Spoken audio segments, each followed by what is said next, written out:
Perubahan iklim bukan hanya sekedar tentang isu lingkungan, tetapi juga tentang permasalahan di tingkat global yang memengaruhi aspek kehidupan kita, mulai dari kesehatan, ekonomi, bahkan tentang bagaimana keberlangsungan planet kita di masa depan. Pada diskusi kali ini, kita akan membahas tentang perubahan iklim, mulai dari penyebabnya dan bagaimana cara kita untuk menghadapi perubahan iklim. Selengkapnya hanya di IPB Talks.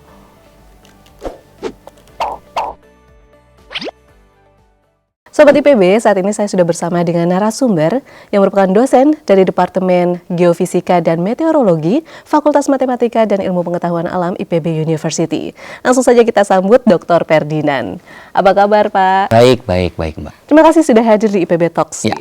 Nah, Pak, ini kita akan membahas tentang perubahan iklim. Ya. Tentunya ini suatu bahasan yang mau dibilang jauh, tapi sebenarnya tidak. Karena ini bisa langsung kita rasakan ya, sebagai salah satu makhluk hidup yang hidup di bumi ini, kan pasti langsung merasakan dampak dari perubahan iklim. Nah, sebelum kita jauh membahas topik ini lebih dalam, mungkin Bapak bisa menyampaikan dulu apa sih definisi atau pengertian dari perubahan iklim itu sendiri? Perubahan iklim itu sebetulnya secara sederhana ya, yang kita rasakan, yang sebelumnya kondisi iklimnya, rata-ratanya misalnya suhu udaranya lebih sejuk, sekarang dirasakan menjadi lebih panas. Kemudian curah hujan yang biasanya musim hujan datang di bulan tertentu, kok sekarang bergeser. Jadi sesuatu yang memang berubah dari kondisi rataan jangka panjangnya. Secara sederhana seperti itu. Tapi kalau yang lebih kompleks, sebetulnya karena ada gangguan yang dilakukan oleh manusia terhadap sistem alam, sehingga sistem alam merespon untuk menuju ke satu kondisi yang baru. Kira-kira seperti itu. Nah, tadi mungkin Bapak juga sudah menyampaikan beberapa indikator ya bahwa perubahan iklim ini sedang terjadi begitu. Betul. Mungkin apakah ada bisa diuraikan kembali, apa ada indikator-indikator lainnya nggak yang menunjukkan bahwa ya memang ini tuh bukan hanya hoax semata, perubahan iklim memang sedang terjadi di bumi. Ya, sebetulnya kan kalau kita suka nonton film Ice Age, Flintstone, dulu ada zaman es, kemudian berubah zaman panas, zaman es lagi. Sebetulnya kan itu sudah terjadi. Sederhana aja, kita hidup di Bogor gitu ya. Bayangkan kampus IPB Dramaga 20 tahun yang lalu. Berapa banyak pendingin ruangan yang kita perlukan? Nggak ada. Sekarang berapa banyak yang kita perlukan? Itu udah nyata gitu. Itu sangat nyata. Kenapa begitu? Karena manusia perlu memenuhi kebutuhan hidupnya. Kita perlu lahan, kita perlu energi. Dua faktor ini yang memberikan sumbangsi terhadap tadi pemanasan global, pemicu perubahan iklim. Nah, jadi kejadian-kejadian sekarang lebih sering terjadinya banjir misalnya, lebih sering ada puting beliung, siklon tropis, ya yang orang kenal mungkin pusat tekanan rendah atau angin kencang. Ya itu memang salah satu indikator nyata perubahan iklim sudah terjadi. Dan kalau kita ingin sama-sama belajar lebih sederhana sebetulnya, di perubahan iklim itu yang paling penting justru bukan kata-kata iklimnya saja, tapi perubahannya. Makanya pas digabung perubahan iklim dia menjadi sangat penting. Kenapa begitu? Sekarang saya tanya, adakah yang tidak berubah di dunia ini? Tidak ada sih. Karena itu sudah sunahnya kan. Iya kan? Betul. Waktu itu membuat kita harus berubah. Usia kita bertambah. Lain-lain lah, semuanya pasti berubah gitu. Yang pasti itu kan hanya perubahan. Betul. Semuanya mengalami perubahan, begitupun iklim tadi ya. Makanya ketika ditanya kita sebuah kepastian, agak sulit kita memastikan karena semua adalah perubahan. Nah, lalu bicara tentang dampaknya begitu Pak. Dampaknya perubahan iklim ini terutama bagi kita ya sebagai negara agraris begitu, bagaimana? Nah, kalau agraris, jadi secara global itu kebetulan penelitian S3 saya itu tentang dampak perubahan iklim di sektor pertanian di Amerika Utara. Baik.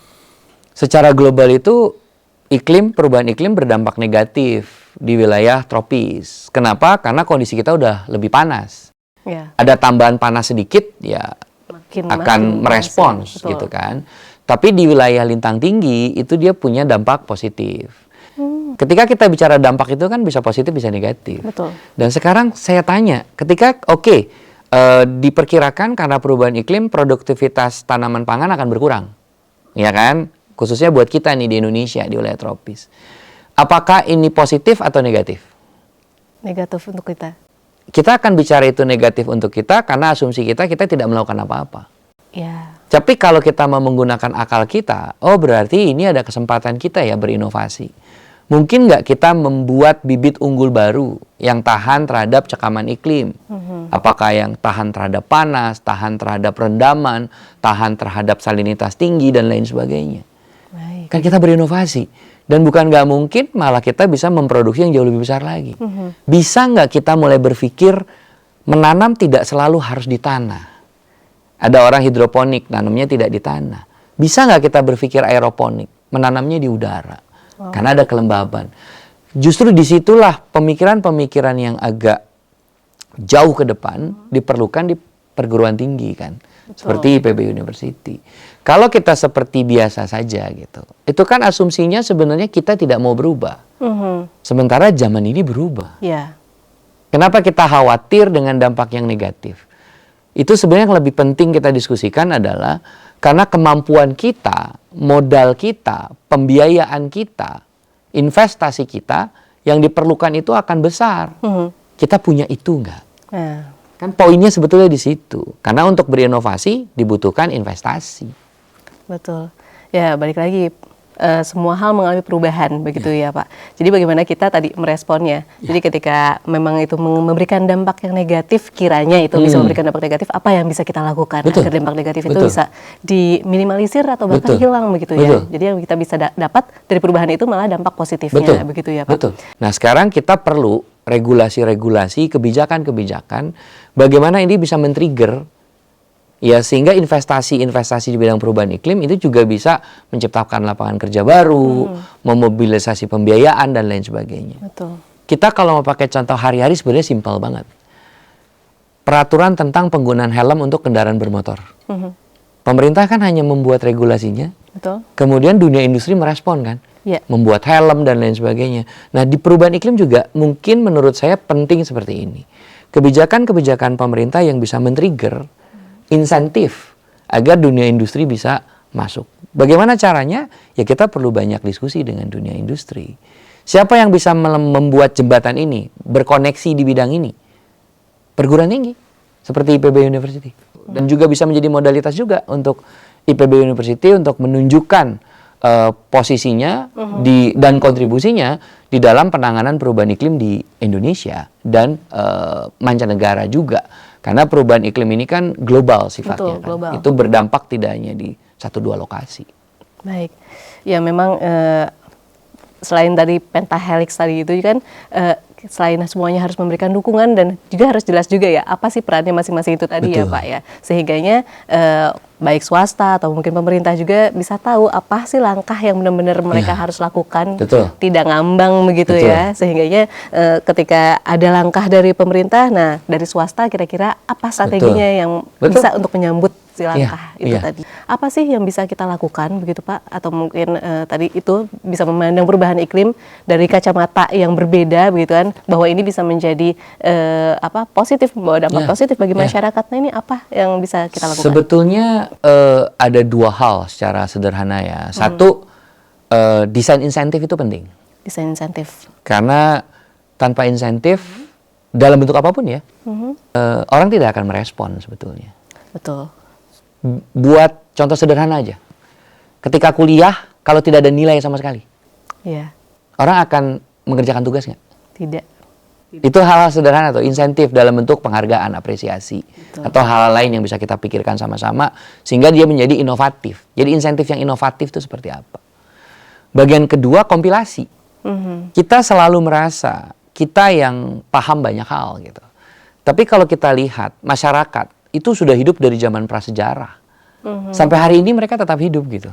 Pernahkah kita mengkompilasi pengetahuan-pengetahuan tradisional, pengetahuan mereka yang sudah lama turun-temurun, yang bisa membuat mereka bertahan sampai saat ini? Kearifan lokal. Masyarakat adat, bagaimana mereka merespon A, B, C. Ya, itu seperti apa? Ada nggak kompilasinya?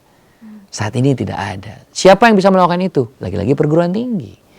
Karena perguruan tinggi melalui risetnya, melalui KKN, melalui magang dan lain sebagainya, mungkin bisa mulai mengumpulkan oleh mahasiswa ketika mereka datang ke satu tempat, apa yang dulu, kearifan lokal apa yang dulu pernah ada, itu dilakukan untuk menjawab tantangan apa dan lain sebagainya.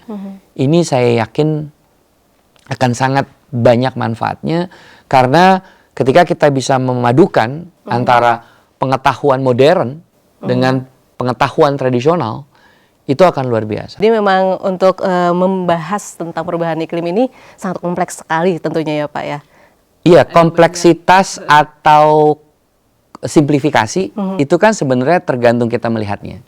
Kalau kita melihatnya kita harus tahu semua hal, jadi kompleks. Jadi kompleks. Tapi kalau kita bisa memilih, oh bagian ini itu saya bisa berkontribusi, kan jadi simplifikasi. Ya. Ya saya bisa berkontribusi sini saja gitu. Kayak ketika kita punya sepeda, kalau kita mikir gimana bikin sepeda, pasti kompleks tuh. Ada mur, ada baut, ada roda. Tapi kalau kita yakin, ya saya akan suplai bautnya saja. Lebih simpel kan? Yeah. Nah, pemetaan tadi bagian-bagian sepeda ini yang penting dilakukan. Dan siapa yang mensuplai setiap bagiannya. Sehingga PR kita sebenarnya ya sebagai bangsa Indonesia nih menghadapi perubahan iklim masih besar gitu ya Pak? Sebetulnya kalau dibilang PR, kita tidak akan pernah bisa menyelesaikan sebuah masalah dengan solusi yang tanpa masalah. Ya. Karena setiap masalah balik lagi itu akan keluar lagi. Gitu. Kenapa? Karena kalau kita sudah tidak ada masalah, ya berarti udah nggak ada di kehidupan ini kan gitu. Karena kehidupan ini kan memang diawali dari masalah. Itu akan gitu, cycle life-nya seperti itu ya. Kita akan terus bertemu dengan masalah. Oh iya. Bertemu solusi pasti ada masalah. Contoh sederhana. Ketika kita ngomongin electric vehicle. Kita berpikir emisinya lebih rendah, ya kan? Ya. Tapi kita punya masalah baru, charging stationnya di mana? Kemudian ketika setelah 8 tahun baterainya dibuang kemana? Recycling prosesnya kayak apa? Lithium, kita harus berpikir ulang lagi, mikir lagi gitu. Itulah kita manusia diberikan akal dan pikiran kan? Sehingga perubahan iklim ini kalau menurut saya sih terlepas tadi secara akademik dilaporkan ada dampak negatif ataupun dampak positif, tapi kalau kita lihat sebagai sebuah kata, ini tantangan nih. Tantangan buat siapa? Buat manusia nih. Manusia yang mana? Manusia yang berpikir. Nah kalau kita sebagai muslim kan bahagia dengernya. Karena memang di ajaran agama kita diawali dengan itu kan. Aku berikan ini untuk orang yang berpikir kan. Jadi ya sebetulnya sih karena saya mendalami bidang perubahan iklim dari kuliah S1 di Institut Pertanian Bogor, kemudian pergi ke Australia untuk belajar tentang ekonomi dari iklim itu sendiri, dan ke Amerika untuk belajar tentang pewilayahan, dampak pewilayahan dari iklim, dan saya tutup dengan saya belajar kebijakan, teori dan kebijakan yang harus diambil. Saya melihatnya benang merahnya adalah ya kata kunci yang penting dari perubahan iklim tadi saya sampaikan, perubahan. Itu. Karena keniscayaan itu selalu terjadi. Dan kenapa iklim kemudian menjadi sebuah objek yang menarik disandingkan dengan perubahan? Karena tidak ada satupun objek yang terlepas dari pengaruh iklim. Bahkan di ruangan ini kita nggak pakai selama 5 tahun kemudian, apakah barang-barang di ruangan ini akan baik-baik saja? Tidak. Rusak kan? Kenapa? Karena ada faktor iklim di sini. Kelembapan, ya kan? Kemudian mungkin daya panas, energi yang tersimpan. Tidak ada yang bisa lepas dari iklim kan? Betul. Sehingga ketika perubahan iklim disatukan, tidak ada apapun yang bisa lepas dari perubahan, tidak ada apapun yang bisa lepas dari iklim. Mau Anda kaya pun Anda akan tetap terdampak oleh perubahan iklim. Iya, bahkan sampai di bawah tanah pun ada kondisi iklimnya. Betul. Di bawah lautan pun ada kondisi iklimnya gitu. Jadi, dan semua pasti berubah. Karena dinamika gitu. Ya, betul sekali. Baik, ini pertanyaan terakhir begitu Pak. Jadi ke depannya sendiri apa harapan dari Bapak begitu ya? Tadi mungkin sudah ada sih sedikit intisari harapan dari Bapak begitu ya untuk kita semua, untuk pemerintah. Mungkin bisa disampaikan lagi sebagai closing statement. Sebetulnya kalau ditanya kita harus melakukan apa? Kan harapan itu sebenarnya itu. Ya. Karena harapan tanpa sebuah aksi itu sebetulnya hanya mimpi. Angan-angan saja. Angan-angan saja, betul. Makanya kalau menurut saya mungkin yang perlu kita lakukan adalah tadi, memetakan secara lebih jelas kontribusi masing-masing pihak dalam penanganan perubahan iklim itu harus seperti apa. Baik. Sudah banyak sekali kegiatan-kegiatan yang dilakukan seperti ini. Mungkin yang kurang adalah kontribusi masif. Nah, mudah-mudahan ke depan channel seperti IPB TV gitu ya, dan mungkin sosial media itu bisa kita manfaatkan bukan hanya untuk satu jalur yaitu publikasi, tapi juga komunikasi. Bisa nggak kita menggunakan crowdsource teknologi saat ini untuk kita mengambil banyak informasi dari seluruh sosial media sebetulnya yang udah dilakukan oleh masyarakat di berbagai tempat itu apa? Mungkin mereka nggak sadar kalau mereka sudah melakukan penanganan perubahan iklim. Mungkin mereka melakukannya dalam konteks menghadapi longsor, menghadapi banjir, menghadapi angin kencang, menghadapi gagal panen, dan lain sebagainya. Karena, atau bahkan hanya tradisi. Atau hanya tradisi. Begitu. Justru disitulah peran kita perguruan tinggi membuat sebuah indikator-indikator kunci. Anda sudah berkontribusi terhadap perubahan iklim, kemudian diusulkan untuk apresiasi, insentif dalam apapun bentuknya, mungkin dengan cara itu kontribusi akan nyata. Baik lagi insentif manusia bagaimanapun perlu insentif untuk bergerak begitu ya Pak? Oh iya, kita aja bergerak karena pengen dapat pahala juga. Betul. Kan nggak apa-apa juga. Iya. Allah pun menjanjikannya dengan pahala begitu ya, agar Betul. kita bergerak, agar kita membuat suatu amalan yang baik begitu. Amin, amin. Baik. Terima kasih sekali lagi Bapak sudah Sama-sama. hadir di IPB Talks, dan mungkin nanti kita di IPB Talks selanjutnya Bapak bisa hadir kembali nih Mudah-mudahan. dengan topik-topik yang lain. Tadi sebenarnya banyak sekali, apalagi dengan background pendidikan Bapak gitu kan, ada banyak yang bisa kita dalami terkait dengan perubahan iklim ini. Sekali lagi terima kasih Dr. Baik. Ferdinand sudah hadir di IPB TV. Makasih, Mbak. Ya, Sobat IPB, demikian IPB Talks kali ini. Semoga pembicaraan kita memberikan banyak insight dan juga membuat kita melihat perubahan iklim sebagai suatu tantangan dan juga peluang yang bisa kita siap kita hadapi bersama. Demikian saya Winda Kawati dan seluruh kru yang bertugas pamit undur diri. Sampai jumpa. Wassalamualaikum warahmatullahi wabarakatuh. Waalaikumsalam warahmatullahi wabarakatuh.